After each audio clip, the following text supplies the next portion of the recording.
Cada año que pasa, vemos la triste realidad de que la violencia en nuestro país incrementa.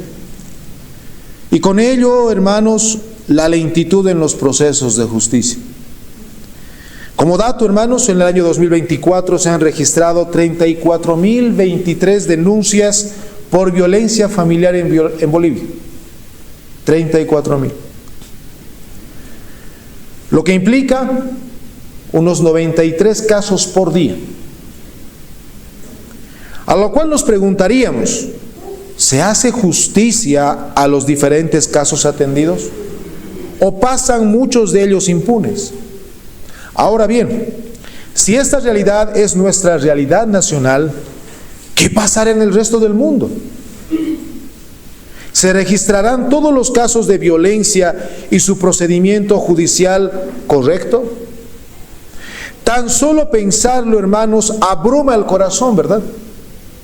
Realmente abruma el corazón. Muchos de nosotros hemos sido testigos de injusticias a lo largo de nuestras vidas, y cortas vidas. ¿Será que aquello que pasó y que tal vez hemos experimentado, o que muchos de nuestros conciudadanos en Bolivia y en el mundo pasan, quedará impune y no será juzgado? O como muchos de los incrédulos suelen exclamar, ¿dónde está Dios en todas estas injusticias? Por la gracia del Señor, hermanos, hoy vamos a continuar meditando en nuestros estudios del Catecismo Mayor de Westminster. Vamos a avanzar en un atributo más en esta tarde, en un atributo comunicable en esta tarde. Hemos de meditar en el atributo de la justicia divina, de la justicia divina. Este es el sermón número 21 de nuestra serie de predicaciones en el Catecismo Mayor de Westminster, y el sermón número 15 en los atributos de Dios, que lleva por título la justicia divina.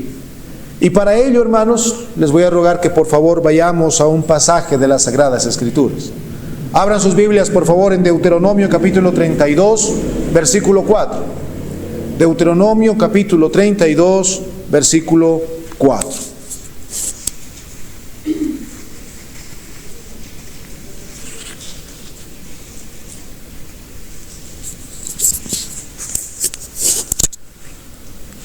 Bien, así dice la palabra del Señor en estos pasajes. Él es la roca cuya obra es perfecta, porque todos sus caminos son justicia, Dios de fidelidad, y no hay iniquidad en él. Es justo y recto. Hermanos, explicando este pasaje, porque hay mucho contenido en esta tarde, en primera instancia hablemos del contexto.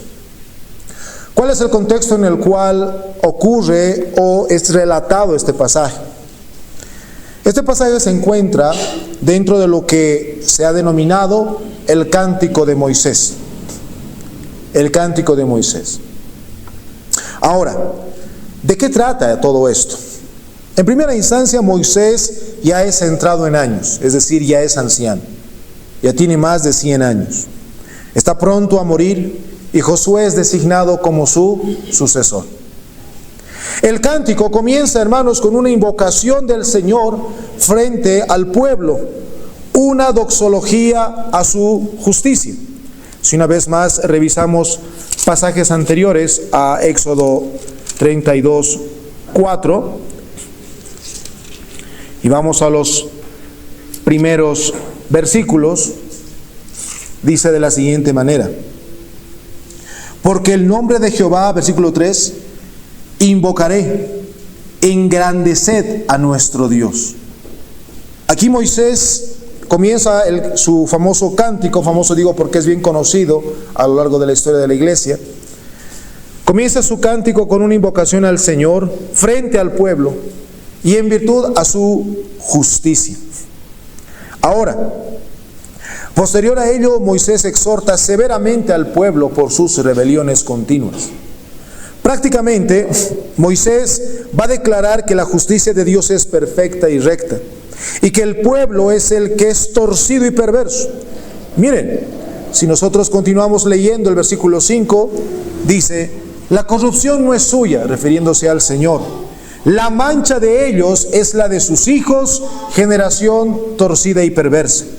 ¿Así pagáis a Jehová, pueblo necio e ignorante? ¿No es Él tu Padre que te adquirió? Él te hizo y te estableció. Aquí encontramos cómo Moisés va a declarar la justicia perfecta de Dios, pero cómo es el pueblo que es torcido y perverso. Pero esto no va a quedar impune, ya que su proceder es una afrenta a la santidad misma de Dios, y el Señor obrará su justicia a su tiempo. Yo les aconsejo que puedan leer este cántico en sus casas, y se van a dar cuenta que a lo largo de todo lo que va a ir declarando, por ejemplo, desde el versículo 20 hasta el 25, va a hablar a manera de profecía lo que va a suceder en el futuro. ¿Qué va a pasar el pueblo? ¿Sobre qué aspectos van a ser juzgados? ¿Cómo? Justamente como veíamos ya en el libro de Reyes y Amós que hemos leído, el juicio iba a llegar. Ahora bien, nuestro texto nos enseña seis aspectos del ser de Dios que están entrelazados con su justicia. Amados hermanos, este concepto del ser de Dios, de la justicia de Dios en sí, es bastante extenso. Porque desde el inicio hasta el fin encontramos diferentes, vamos a llamar así, distinciones de hablar de la justicia de Dios. Y eso es lo que vamos a meditar en un momento más. Pero para que entendamos cómo es multiforme esta doctrina, veamos este pasaje que nos va a hablar de 6 aspectos en cuanto al ser de Dios que están entrelazados con la justicia de Dios. Miren, en primera instancia, ¿qué dice nuestro pasaje? Versículo 4. Él es la roca. Esto, hermanos, es una referencia a la inmutabilidad de Dios, tanto en su ser como en su obrar. Es decir, que todo lo que Él está haciendo y todo lo que Él hace no va a cambiar según lo que Él ha decretado. No hay nada que eso vaya a cambiar. En segunda instancia, dice a continuación, cuya obra es perfecta. Es decir, todo lo que Él ha decretado y planificado antes de la fundación del mundo, tanto en la creación como en la providencia, es sin error. No existe error alguno, ya que Él dirige todo con un fin último, el cual es su propia gloria. En tercer lugar, nos enseña nuestro pasaje declarando, porque todos sus caminos son justicia. Es decir, todas sus administraciones del mundo, como Él administra el mundo, y particularmente todos sus tratos con su pueblo, son manejados con rectitud y justicia. En cuarto lugar, encontramos que este pasaje nos dice, Dios de fidelidad. Hermanos, puesto que el Señor es el Dios del pacto, Él es fiel a su pacto, pese que su pueblo sea duro de cerviz. Luego dice, y no hay iniquidad en Él, es decir, la maldad no proviene de Él, sino del pecado del hombre. Entonces, estos pasajes en primera instancia nos están mostrando la grandeza de Dios, la rectitud con la cual Él obra, la inmutabilidad en la realización de sus planes. Pero ¿qué es lo que en última instancia ante nuestros ojos viene a ser injusto? Como dice acá, no hay iniquidad en Él, sino es el pecado del hombre, hermanos. Es el pecado del hombre. Y finalmente, es justo y recto. Esta expresión, hermanos, nos muestra que el Señor no va a agraviar a nadie castigándolo más de lo que merece, pero tampoco dejará de recompensar a todos los que le sirven o sufren por Él. Hermanos, nuestro Dios en verdad es justo y recto, porque Él se va a encargar de que nadie pierda por Él. Esta doctrina, hermanos, la cual es la justicia de Dios, es que proviene de estos hermosos pasajes. Moisés acá está declarando cómo es el Señor en todo su obrar. Nuevamente, si ustedes revisan el cántico de Moisés en casa, se van a dar cuenta que todos los resultados del pueblo, ¿sí?, y las desavenencias que va a pasar el pueblo, aquello que algunos han llamado injusticias al pueblo, en realidad son resultado del pecado. Entonces, hay aspectos que vamos a ir entendiendo a lo largo, que en la bondad del Señor, este sermón se ha de ir predicando. Bien, hablemos ahora de la doctrina específicamente, de la justicia de Dios. ¿Qué es este atributo? ¿Qué es la justicia de Dios? Podríamos decir, hermanos, que la justicia de Dios nos habla del carácter de Dios específicamente en relación con la coherencia entre su voluntad revelada y sus acciones a favor de su pueblo. En palabras simples, este atributo nos va a hablar cómo todo lo que Él ha planificado es coherente conforme a lo que Él ha ido revelando. No hay nada fuera de ello. Y dentro de todo esto hay todo un espectro de distinciones que vamos a ver en esta noche. ¿Sí? En primera instancia, vamos a señalar que la justicia divina se va a distinguir de dos maneras: la justicia absoluta de Dios y la justicia relativa de Dios. Esta distinción es tomada del teólogo Louis Berkhof. Él habla de estas dos y luego vamos a ir ampliando algunas cosas más allí. Primero, la justicia absoluta. ¿Qué significa esto? La justicia absoluta, hermanos, es la perfección esencial de Dios, por la cual Él es recto en sí mismo y en todas sus obras. O sea, todo el obrar de Dios, hermanos, es recto. No hay momento que Él se haya desviado. ¿Sí? Él tiene un propósito específico y va por ese camino recto sin cambiar, sin buscar atajos. En la universidad, un docente nos comentó que mientras él pasaba sus clases en Rusia, existe una carretera, ¿sí?, que conecta la ciudad donde él estudiaba con Stalingrado. Y cuenta la historia de que uno de los ingenieros que estaba fabricando o le había sido encargado el trabajo de la construcción de la carretera, va donde Stalin y le dice: ¿por dónde desea que llevemos la carretera? Stalin agarró una regla, colocó sobre el pueblo hasta Stalingrado y rayó. Así. Y tal cual se hizo. La carretera hoy en día existe y es una carretera así. Literalmente, cuenta el docente, que cansa manejar, porque todo el rato es recto, recto, recto, no hay salidas, es todo recto. ¿Por qué les cuento esto, hermanos? Porque el accionar de Dios es recto en sí mismo en todas sus obras. No hay desvíos, no hay plan B. Y en primera instancia, cuando hablamos de la justicia absoluta de Dios, estamos hablando de su rectitud en sí, por sí mismo y en todo lo que Él hace.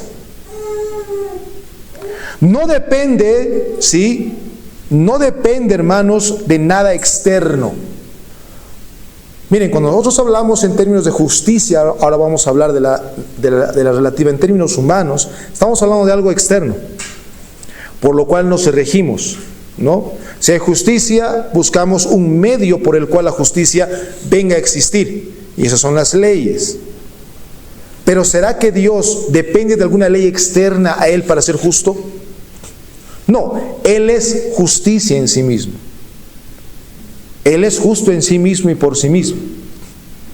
Bien, de eso hace referencia a la justicia absoluta. Y de hecho, nuestro pasaje, Deuteronomio 32:4, al final dice: Él es justo y recto. Nuevamente hacemos esta reflexión que hemos hecho durante todo este proceso de la enseñanza de los atributos de Dios. Hay tres atributos incomunicables, esenciales o ontológicos en Dios, que es la infinitud, la eternidad y la inmutabilidad. ¿No es cierto? Bueno, apliquemos eso a la justicia de Dios. La justicia de Dios es eterna. En primera instancia, eterna. Es decir, nunca ha llegado a ser justo. Él es justo eternamente. La justicia de Dios es infinita. No tiene límites. Y la justicia de Dios es inmutable. No hay algo que vaya a hacerle cambiar de parecer. A diferencia con nosotros, ¿Recuerdan ese ejercicio que hicimos en la anterior sesión de estos sermones? Nosotros, creados a imagen y semejanza de Dios, la justicia es un atributo comunicable. Por ende, nuestra justicia no es eterna, sino es temporal. Nuestra justicia no es infinita, sino es finita. Y nuestra justicia no es inmutable, sino es mutable. Esa es nuestra gran diferencia. Estamos hablando del ser que en palabras simples muchas cosas no vamos a poder ahondar más. ¿Sí? Pero ese es nuestro Dios, hermanos, al cual nosotros venimos a adorar día del Señor tras día del Señor. Veamos un pasaje más para hablar de la justicia absoluta de Dios y pasar al próximo punto. Busquen en sus Biblias, por favor, el Salmo 145, versículo 17. Ahí encontramos una declaración muy hermosa con relación a la justicia absoluta de Dios. Dice el Salmo 145, 17: justo es Jehová en todos sus caminos. Justo es Jehová en todos sus caminos y misericordioso en todas sus obras. Bien, entonces cuando hablamos de la justicia de Dios, en primera instancia dijimos que esta doctrina habla del carácter en relación con la coherencia de su voluntad, ¿sí? Y lo que Él va a revelar. Y eso hablamos en relación a su justicia absoluta, lo que Él es en sí por sí mismo en su ser. Ahora hablemos, y esto es más extendido, de la justicia relativa de Dios. ¿Qué es la justicia relativa de Dios? Esto no quiere decir de que Dios sea como en la actualidad, ¿no? El famoso relativismo en el cual vivimos. No. La justicia relativa es la justicia que Dios manifiesta en sus relaciones con sus criaturas. Por eso se llama relativo, de relación, ¿sí? No que a veces sí, a veces no, sino en cuestión de relación. Es la justicia que Dios manifiesta en sus relaciones con las criaturas. Se expresa en cómo Él trata al hombre conforme a su ley, su pacto y sus obras. Por eso les digo, esto es bien multiforme y es importante que aprendamos, ¿sí? Dios en primera instancia dijimos que su justicia es absoluta. O sea que todo en Él es, hablando de su justicia específicamente, y su obrar recto es eterno, infinito e inmutable. Ahora cuando hablamos del aspecto relativo, ¿sí? Es cómo la justicia de Dios se manifiesta en sus relaciones con sus criaturas. Y ahí vamos a ver diferentes expresiones. Por ejemplo, conforme a su ley, conforme a su pacto y conforme a sus obras. Comencemos conforme a su ley. Y para eso vamos a hablar de la justicia legal de Dios. ¿Sí? La justicia legal de Dios. Primera distinción dentro de la justicia relativa de Dios. La justicia legal de Dios. ¿Qué es la justicia legal de Dios? La justicia legal de Dios hace referencia a esa justicia de Dios como legislador, ¿sí? Al dar su ley santa y exigir obediencia perfecta a Él. Este primer punto es importante, porque dijimos que la justicia de Dios absoluta es porque Él es en sí por sí mismo. Y en virtud a la excelencia de sus perfecciones, que brilla en su santidad, Él es justo. Y siendo Él puramente justo, puede ser el legislador. Incuestionable. Para que me entiendan, hermanos, nosotros tenemos una constitución política del Estado que fue cambiada el año 2009. La pregunta es, ¿tiene errores? No me respondo. Tiene muchos errores, varios errores, varias incongruencias incluso en su redacción y en las cosas que han aprobado. ¿Por qué? Porque sus legisladores, ¿sí?, los que han sido constituyentes, son meros seres humanos. Y ahí es donde se equivocan todas las naciones, donde piensan que las leyes hechas por el hombre pueden ser perfectas para una nación. El gran legislador solamente puede y debe ser Dios, nadie más. Y es conforme a esa ley que las naciones deberían, amados hermanos, ser gobernadas. Porque su ley, y eso vamos a ver en la palabra de Dios. Abran por favor Romanos capítulo 7, versículo 12. Romanos capítulo 7, versículo 12, en la palabra del Señor.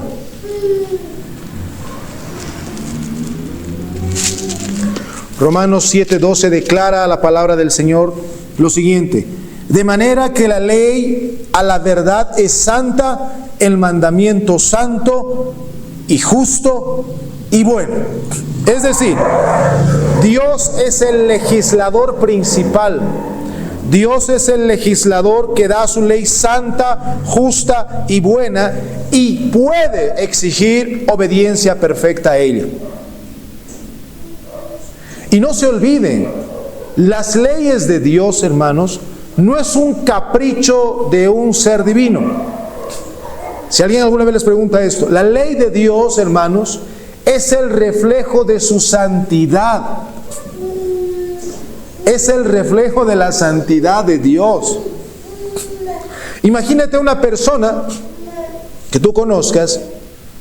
Imagínate, porque esto no es posible, hipotéticamente, que conozcas una persona que cumple la ley de Dios a la perfección. ¿No la respetarías? ¿No tuvieras una alta estima por esa persona? ¿Que nunca se equivoca? ¿Sí o no? Sí. Bueno, amados hermanos, el legislador, que es Dios mismo, es perfecto. Y la ley, que es el reflejo de su santidad, es lo que nos exige a nosotros como criaturas.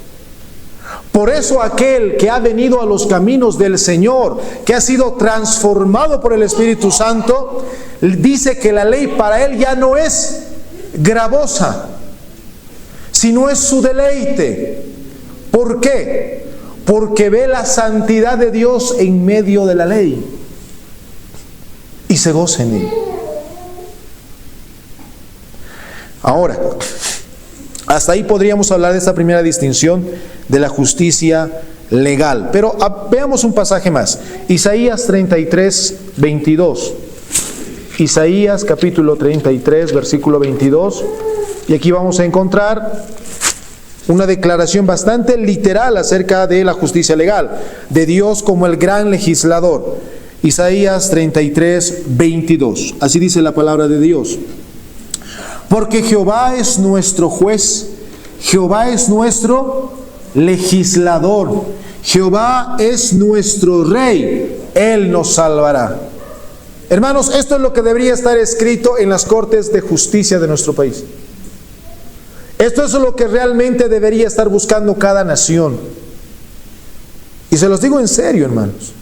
Estamos tratando nosotros de querer luchar contra el pluralismo y tratar de encajar ahí como una realidad más. Y eso no es así. Porque entrar a ese terreno, hermanos, es rebajar la razón a la nada. Nuevamente, hermanos, el aspecto, justamente nuestro hermano Julio nos estaba enseñando eso, o nos está enseñando eso los días martes. Hablar acerca de cosmovisiones es importante. Y cuando presentamos los aspectos ontológicos de los atributos de Dios a las personas, que Dios es en sí y por sí mismo, que no tiene principio, que no tiene fin, que no es materia, sino es el que ha creado la materia y el tiempo. ¿Qué divinidad creada por el hombre puede competir con el Dios único, vivo y verdadero? Ninguno. Así que todos los que defienden a los falsos dioses, todos los que defienden a toda esta cosmovisión andina la cual tenemos, esta cosmovisión pagana la cual no es originaria de aquí, no es una novedad de aquí, sino es producto del corazón humano alrededor del mundo. Personalmente les digo, hermanos, es un suicidio a la razón. Creer que la materia puede crear cosas. Eso no pasa. De hecho, en la misma ciencia, eso en el pasado se llamaba la generación espontánea. Que se creía que si tú dejabas algunos maicitos, pasaba el tiempo y aparecían ratones. Entonces los maicitos hacen que aparezcan ratones. Hermanos, es un suicidio a la razón. Por eso declaramos y confesamos que hay un solo Dios vivo y verdadero, el cual es Jehová. No hay más. Y por eso este pasaje es hermoso. Y Él es el legislador. ¿Sí? Primera distinción, justicia, la justicia legal de Dios.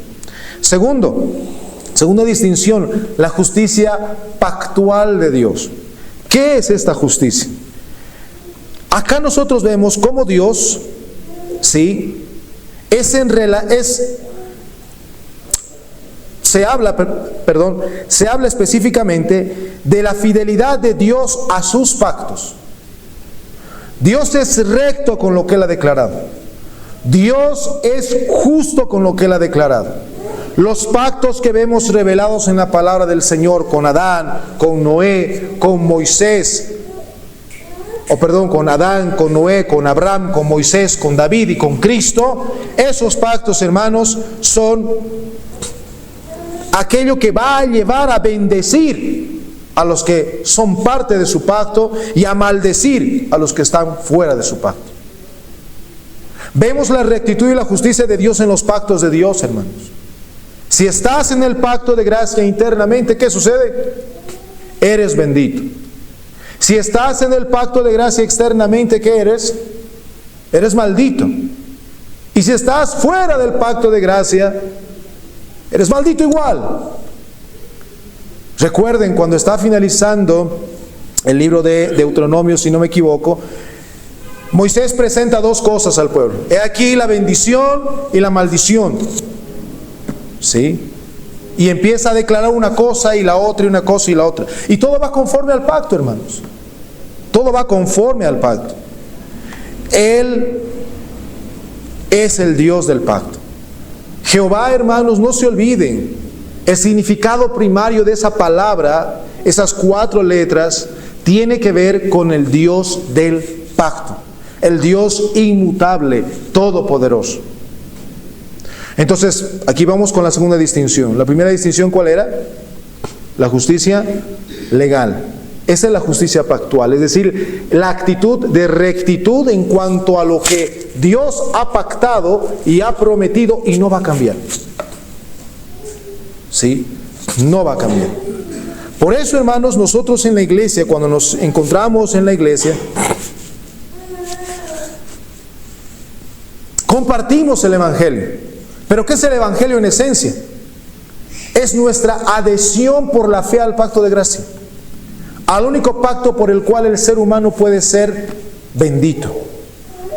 La promesa dada a nuestros primeros padres en Génesis 3:15 y cumplida en Cristo. Y es en virtud a esa rectitud que Dios ha prometido que nosotros podemos ser salvos, no por otra cosa.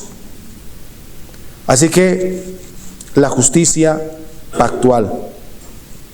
Tercer lugar, la justicia penal de Dios. La justicia penal.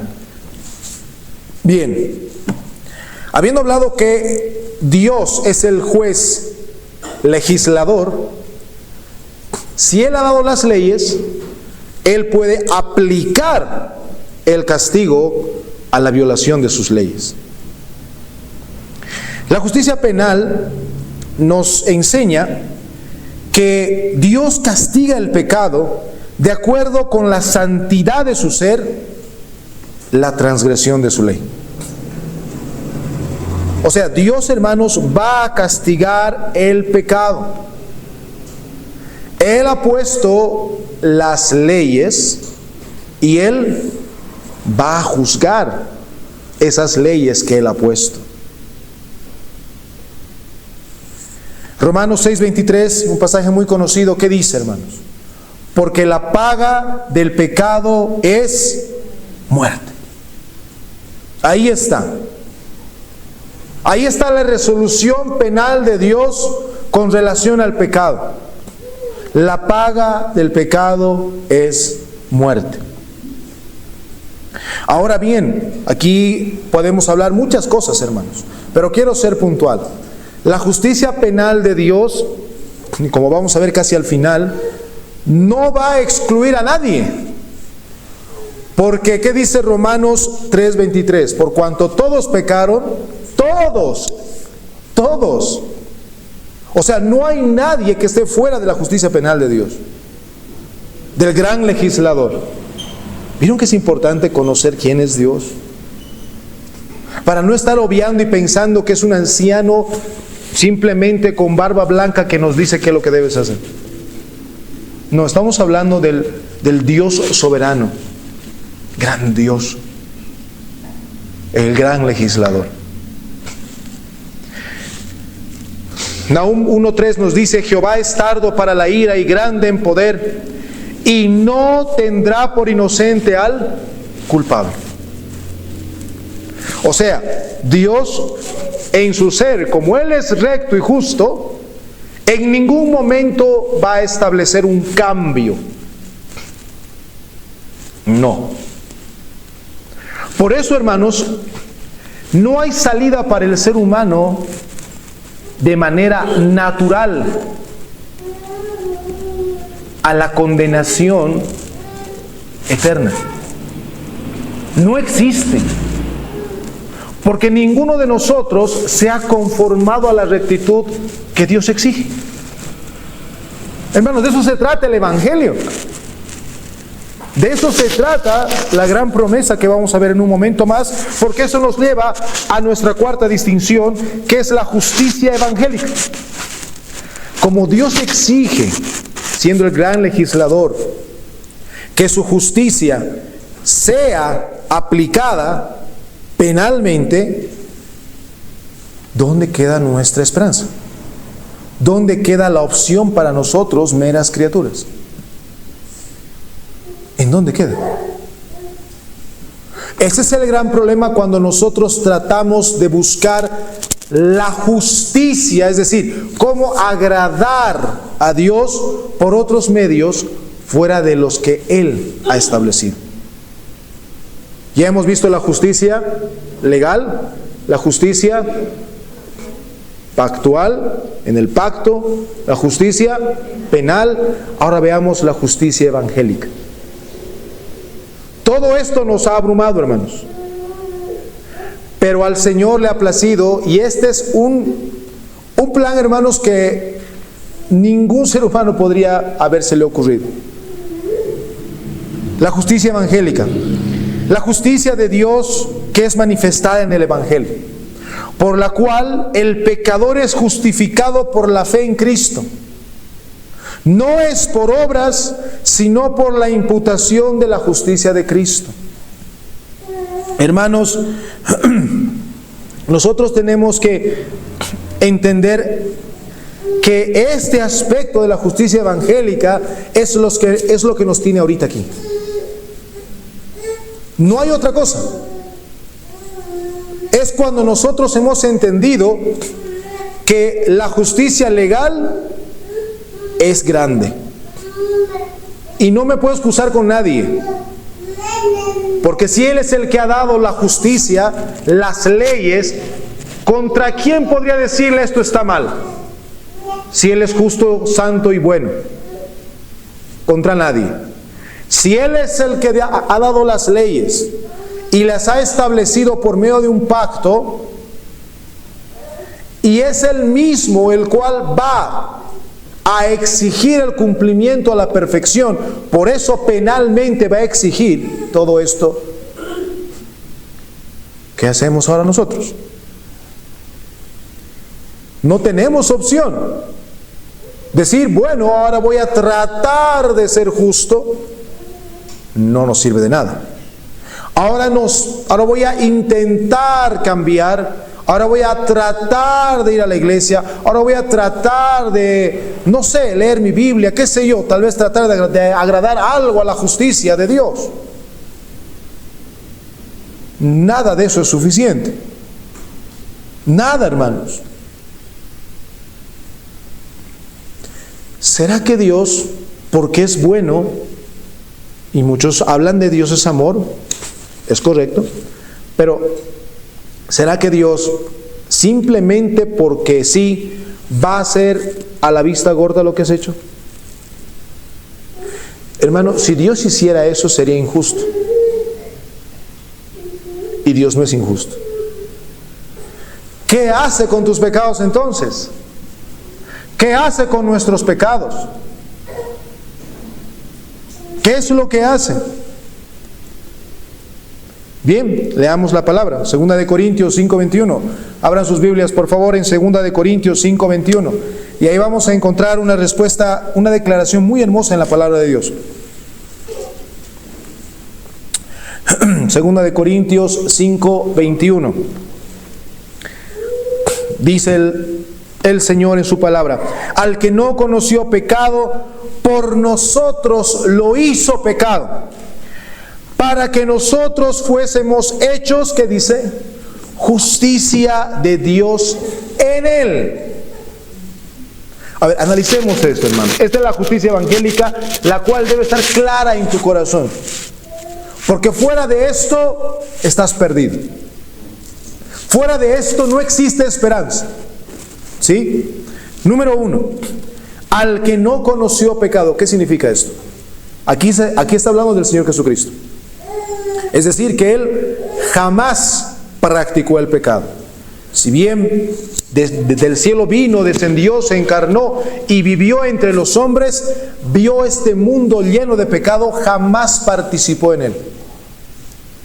Ni en pensamiento, ni en palabra, ni en obra, ni en omisión. Jamás. Este santo ser, Dios encarnado, dice, por nosotros lo hizo pecado. Aquí vemos la doctrina de la imputación. En Cristo fueron cargados, hermanos, los pecados. Cristo fue aquel que llevó por imputación los pecados. ¿De quiénes? El pastor nos decía esta mañana. Solo de los escogidos. Solo ellos. Eso dice la Escritura. De los que me diste, tuyos eran y me los diste. Les invito a leer Juan 17 en sus casas, hermanos. Esa oración del Señor Jesucristo es bien clara. Entonces, ¿qué entendemos acá? Que Cristo fue hecho pecado, hermanos. ¿Sabes qué es eso? Nunca vamos a llegar a entender a la perfección. Nunca. Nunca. Si tan solamente te dijeran, sabes, tengo en esta jeringa, ¿sí?, uno de los virus más letales para la humanidad. Déjame ponértelo. ¿Te dejarías poner? Nadie lo haría. ¿Por qué? Porque ¿sabes cuál es el fin? Bueno, hermanos, Cristo no llevó 1, 2 pecados, ni de 3 ni de 4 personas, sino de todos aquellos que el Señor había escogido por gracia. Y el Padre lo hizo pecado. ¿Para qué? Continuemos. Para que nosotros fuésemos hechos justicia de Dios en Él. Nosotros no somos justos inherentemente, sino somos justos por imputación. ¿Cuál es el medio por el cual esto sucede? Es lo que leemos también en la palabra del Señor y vamos a ver más adelante, pero vamos adelantando. Romanos 5:1, un pasaje muy hermoso. Justificados pues por la fe. ¿Cómo sucede esta transacción? ¿Cómo sucede este aspecto que el Padre imputa los pecados sobre el Hijo y toma la justicia del Hijo e imputa sobre nosotros? Por la fe. Por creer. Ahora, conversando con una hermana el día de hoy, le decía, hay una diferencia entre saber y creer. La gente sabe que Jesús ha muerto en la cruz. La gente sabe, porque vivimos en un contexto, lo vamos a llamar así, cultural, entre comillas, cristiano. La gente sabe que Jesús fue a una cruz. Hay Semana Santa, hay todo. Pero otra cosa es creer. No se olviden los 3 elementos de la fe verdadera. ¿Cuáles son? Primero, comenzamos con la noticia, ¿no es cierto? Cuando nuestros oídos jamás habían escuchado de esta transacción preciosa. Y escuchamos y decimos, eso parece interesante. Luego, ¿qué viene? El asentimiento, o el famoso ascenso, es decir, si es verdad. Y nunca me olvido de esa meditación del doctor Sproul cuando llega hasta ahí y dice, bien, si tú conoces quién es Cristo, dices, es verdad lo que ha hecho, te felicito, eres igual que un demonio. Porque eso dice Santiago, los demonios creen en Dios y tiemblan. Hay un tercer elemento de la fe salvadora. ¿Cuál es? La fiducia, que es la confianza plena. Es una palabra en latín, fiducia. Es la confianza plena. Eso es verdad. Eso es de verdad. Eso es en serio. ¿Y saben cuál es la evidencia que eso es así? Porque todo el tiempo de tu peregrinación, esa es tu realidad de vida. O sea, no es una parte de tu vida. No, es la realidad de tu vida. Todo lo demás se desconfigura y esto es lo más importante. Esa es la fiducia. Cuando confías plenamente en lo que Cristo ha hecho. No temeré lo que me pueda hacer el hombre. Esto es importante. Y esto es por donde yo voy a caminar, por lo que yo voy a luchar, por lo que yo voy a vivir y por lo que tengo vida. Entonces, la justicia evangélica, hermanos, este aspecto tan importante que es necesario para que nosotros entendamos la justicia de Dios y ver cómo Dios es justo, es aquello que nos debe llevar en esta noche a una autorreflexión. ¿Tú conoces realmente quién es el legislador? Si conoces quién es ese legislador, sabe muy bien que él ha hecho un pacto. Y sabe muy bien que ese juez, que es el legislador, va a aplicar su justicia sobre ti. Y que si tú no acudes a la transacción cósmica, como algunos teólogos han dicho, que es en Cristo, por medio de la fe, la justicia de Dios va a ser y va a caer sobre ti con todo el peso de su ley. ¿Cómo nos libramos de eso? Nuevamente, por la fe en Cristo. Esa transacción hermosa pasa. Por eso la Biblia dice, no es por obras, sino es por gracia. Es por lo que Cristo ha hecho. La justicia evangélica. Pero también, hermanos, después de hablar de todo eso, de haber consolado nuestros corazones, recordado justamente esa justicia que un día el Padre imputó sobre nosotros, ese quebrantamiento, ¿sí? Solamente recuerden todo ese periodo. O incluso puede ser el periodo que estés pasando.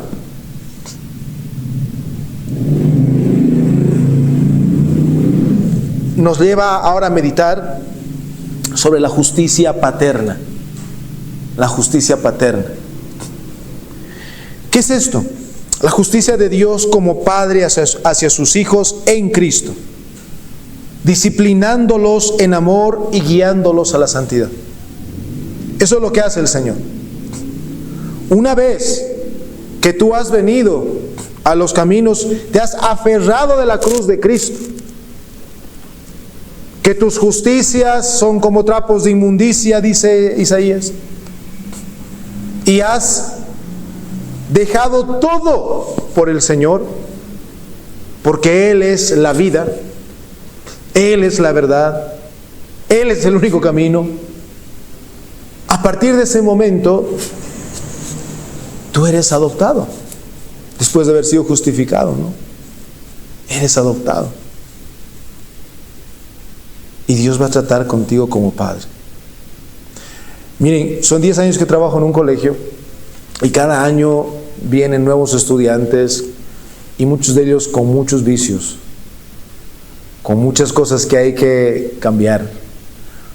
Muchos de ellos de hogares disfuncionales donde prácticamente los meten a colegios particulares para ver a ver qué más pueden hacer, ¿no? Y cuando hablas con ellos son un desorden en su cabeza.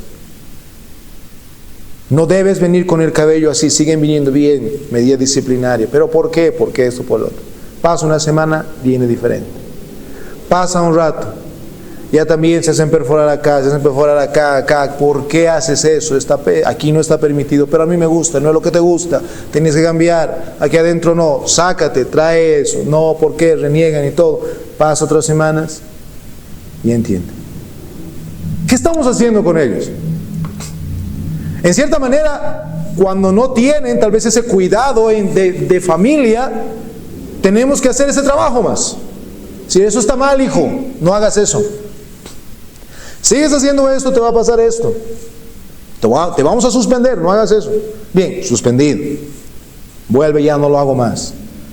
Les pongo esta ilustración, hermanos, porque cuando venimos a los caminos del Señor, venimos viciados. Eso dice la palabra de Dios. El viejo hombre está viciado. Y aquí entra la justicia paterna de Dios, donde Dios nos va a disciplinar, va a quitar cosas que no nos gustan, que nos gustan. Y aquí no es cuestión de gustos, hermanos, es cuestión de obediencia. Ese es el gran problema que tenemos en las familias en la actualidad. Los papás se han acomodado a los gustos de los hijos. Miren, aquí tenemos presentes en esta noche hermanos mayores que nosotros. ¿Había gusto, hermanos? ¿O había deber en su época? Deber. No era lo que te gustaba, era lo que tenías que hacer. Hoy en día eso se ha cambiado. Hermanos, perdón que esté hablando de mí, pero quiero hacer simplemente una ilustración acá. Lidio con papás así. Es que no quiere sentarse a hacer su tarea. Señora, no se trata de que quiera o no quiera. Es su deber, es su obligación. Pero ¿cómo no lo puedo obligar? Usted es su mamá. Si usted no lo hace, ¿quién lo va a hacer? Nosotros lo hacemos y ya también parece violencia para ustedes. ¿Cómo es eso? ¿Quién le va a exigir? La vida real no es así, señora. Tú no vas al trabajo por gusto muchas veces. Debes ir por deber. Es la realidad, hermanos. Les pongo toda esa ilustración porque cuando venimos a los caminos del Señor pensamos que podemos seguir siendo como somos. Pero no es así. Ahí entra la justicia paterna de Dios. Dios es justo. No porque ahora tú seas de su familia, Él va a decir, no, déjalo nomás, que sea nomás como es, igual lo amo. No. Va a ir moldeándote, va a ir cambiándote. Miren, acordémonos de este pasaje. Hebreos 12, abran sus Biblias por favor, Hebreos 12, 6 al 7. Hebreos 12, 6 al 7.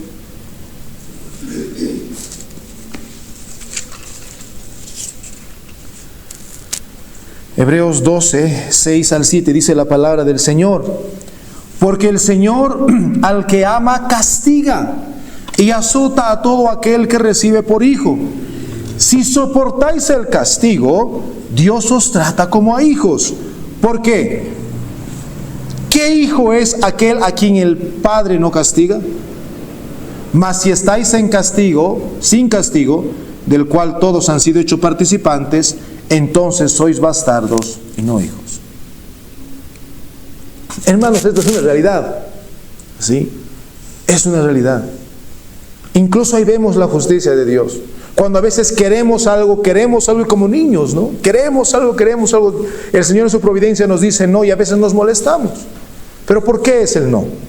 ¿Por qué un padre le dice no a sus hijos en muchas ocasiones? Para cuidarlos. Porque sabe lo que va a pasar. Sabe lo que va a suceder si sigue por ese camino. Bueno, Dios nos dice no de esa manera. El no de Dios es para cuidarnos. Entonces, hermanos, ahí tenemos la justicia paterna de Dios. Finalmente, acabemos con dos conceptos más, con dos distinciones más. La justicia remunerativa. La justicia remunerativa. ¿Qué es esto?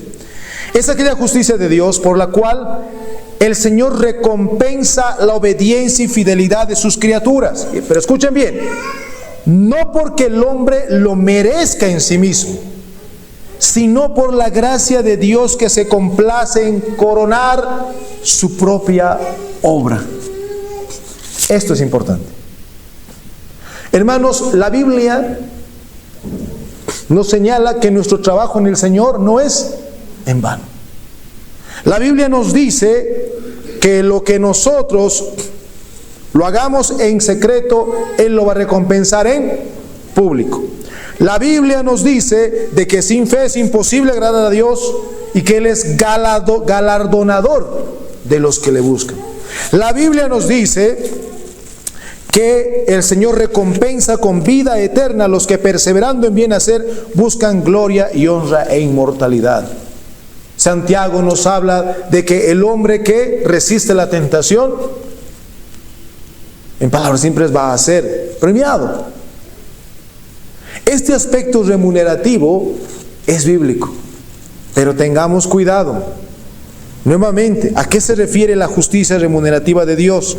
Es esa recompensa que Dios da a la fidelidad de sus criaturas, no porque lo merezcamos, sino porque en su gracia al Señor le complace coronar su propia obra. Lo que Él ha hecho en nosotros, Él corona su propia gloria. ¿Se entiende? No es algo que parta de nuestra naturaleza humana, sino que es el resultado de la obra del Espíritu Santo en nosotros, lo cual va a llevar a ello, y el Señor va a coronar su propia gloria. Lo que Él ha hecho.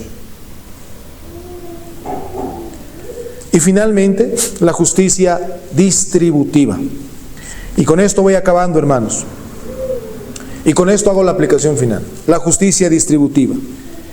Esta es la justicia de Dios que da a cada uno lo que le corresponde, sea recompensa o sea castigo, conforme a su obra y condición delante de Dios. Se manifiesta tanto en su misericordia como en su equidad.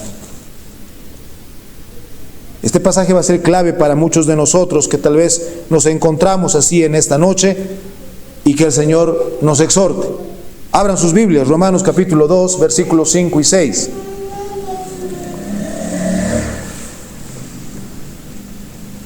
Romanos capítulo 2, versículos 5 y 6. Dice el Señor en su palabra: pero por tu dureza y por tu corazón no arrepentido, atesoras para ti mismo ira para el día de la ira. A ver, hermanos, veamos esto con seriedad. Está diciendo aquí el apóstol, Romanos 2, 5: mas por tu dureza y por tu corazón no arrepentido, atesoras para ti mismo ira para el día de la ira y de la revelación del justo juicio de Dios, el cual pagará a cada uno conforme a sus obras. Yo te pregunto en esta noche, ¿cómo está tu corazón delante del Señor? ¿Continúa duro? ¿Continúa endurecido? ¿Continúa obviando los llamados del Señor, así como lo hacían los profetas en el pasado? ¿Continúas viendo los aspectos de Dios como algo simplemente en lo cual vas a meditar después? ¿Sigues con un corazón sin arrepentimiento? ¿Sigues con un corazón que externamente tal vez muestra religiosidad, pero delante de Dios realmente tú sigues obviándolo? ¿Qué dices si haces eso? atesoras para ti mismo ira para el día de la ira.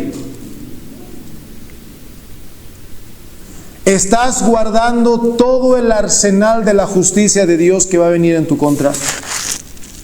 ¿Estás atesorando aquello que tú tanto amas, pero que se va a volcar en el día del juicio?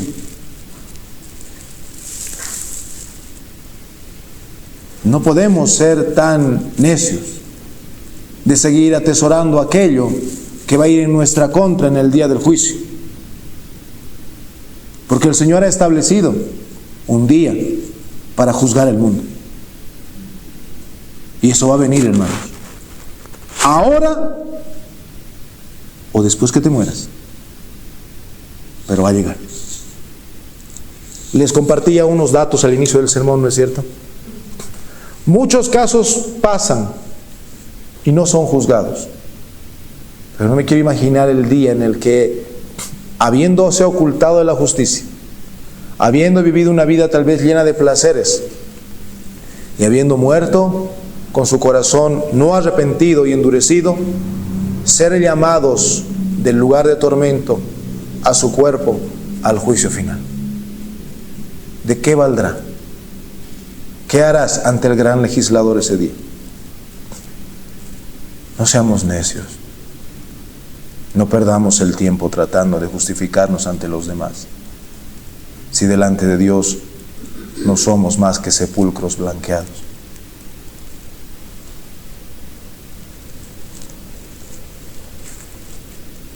Por un lado, a los que perseveran en esto, debo decirles que si van a continuar por ese camino, es como cuando nos decían nuestros profesores o directores: bajo tu responsabilidad. ¿Quieres seguir ahí? Bajo tu responsabilidad. Yo ya he cumplido en llamarte a que salgas de ahí. Pero si en ese día tú vas a ser llamado ante el gran juez, no tendrás excusa alguna. La justicia distributiva. Dios va a dar lo que le corresponde al que le corresponde. Pero, hermanos, si tú estás en Cristo, ¿qué te corresponde? La vida eterna, el galardón. Eso te corresponde no por tu esfuerzo, como ya hemos visto en la justicia evangélica, sino por la justicia de Dios que ha provisto para ti y para mí. Conclusión de nuestro sermón, hermanos. La justicia de Dios, como hemos visto varias cosas, no es múltiple en esencia. Si no quiero que vean, es la justicia por aquí, por aquí. No es múltiple en esencia, ¿sí? Sino es una sola, es perfecta, pero que al Señor le ha placido manifestar de diferentes maneras en su trato con nosotros, ¿sí? Y vemos que en Cristo esa justicia de todo lo que hemos hablado se satisface plenamente y nos es imputada por la fe, de manera que ahora podemos adorar y vivir con gratitud a Dios.